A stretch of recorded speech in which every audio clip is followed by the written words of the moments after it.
Hi friends, welcome to SPR media works. Thamballapalle assembly నియోజకవర్గం అన్నమయ్య జిల్లా రాజంపేట లోక్సభ నియోజకవర్గంలోని 7 అసెంబ్లీ సెగ్మెంట్లలో ఒకటి.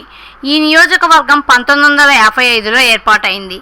2019 నాటికి ఈ నియోజకవర్గంలో మొత్తం 2,09,834 మంది ఓటర్లు ఉన్నారు. గత ఎన్నికలలో వైసీపీ అభ్యర్థిగా పోటీ చేసి గెలిచిన పెద్దిరెడ్డి ద్వారకానాథ్ రెడ్డి ప్రస్తుతం ఈ నియోజకవర్గం యొక్క సిట్టింగ్ ఎమ్మెల్యే. తమ్మలపల్లి అసెంబ్లీ నియోజకవర్గం విషయానికి వస్తే రాష్ట్ర జిల్లా రాజకీయాల్లో ఈ నియోజకవర్గానికి ఘన చరిత్రే ఉంది. కంటి చూపుతో రాజకీయాలను శాసించిన నేతలున్న నియోజకవర్గం ఇది. ఇక్కడ మొదటి నుంచి వర్గ రాజకీయాలు ఎక్కువ. ఆధిపత్య పోరులో ఎందరో బలయ్యారు.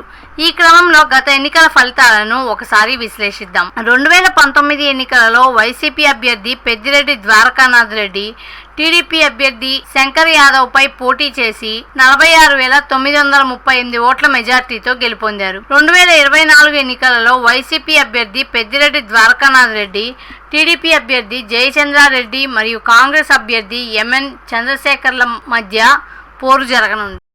ప్రజాస్వామ్యం వర్ధిల్లాలన్నా, మన జీవితాలు తలరాతలు మారాలన్నా అది కేవలం ఒక్క ఓటుతోనే సాధ్యం. మనం వేసే ఓటు మన భవిష్యత్తును, రాబోయే తరాల మనుగడను నిర్ణయిస్తుంది. అంతేకాదు మన ఓటుతోనే నవ సమాజం నిర్మితమవుతుంది, ఇంకా దేశ దిశ దశను మారుస్తుంది. ఓటు అనే 2 అక్షరాల పదం దేశ చరిత్రనే మార్చేస్తుంది. కేంద్ర ప్రభుత్వం జనవరి 25ను జాతీయ ఓటర్ల దినోత్సవంగా ప్రకటించింది. కుల, మత, ప్రాంత, లింగ, జాతి, భాష అనే భేదం లేకుండా దేశంలో నివసించే 18 సంవత్సరాలు నిండిన పౌరులు అందరికీ భారత రాజ్యాంగం ఆర్టికల్ 326 ద్వారా ఓటు హక్కును కల్పిస్తుంది. ప్రజాస్వామ్యాన్ని గౌరవించాల్సిన బాధ్యత ప్రతి పౌరుడిపై ఉంది. ప్రజాస్వామ్యానికి ఓటే పునాది. దేశ రాష్ట్ర భవిష్యత్తును నిర్ణయించేది ఈ ఓటే. అలాంటి ఈ ఓటును డబ్బుకు, మద్యానికి అమ్ముకోకుండా భారత ప్రజాస్వామ్య పరిరక్షణ కోసం ప్రతి ఒక్కరూ తప్పనిసరిగా తమ ఓటు హక్కు వినియోగించుకోవాలి.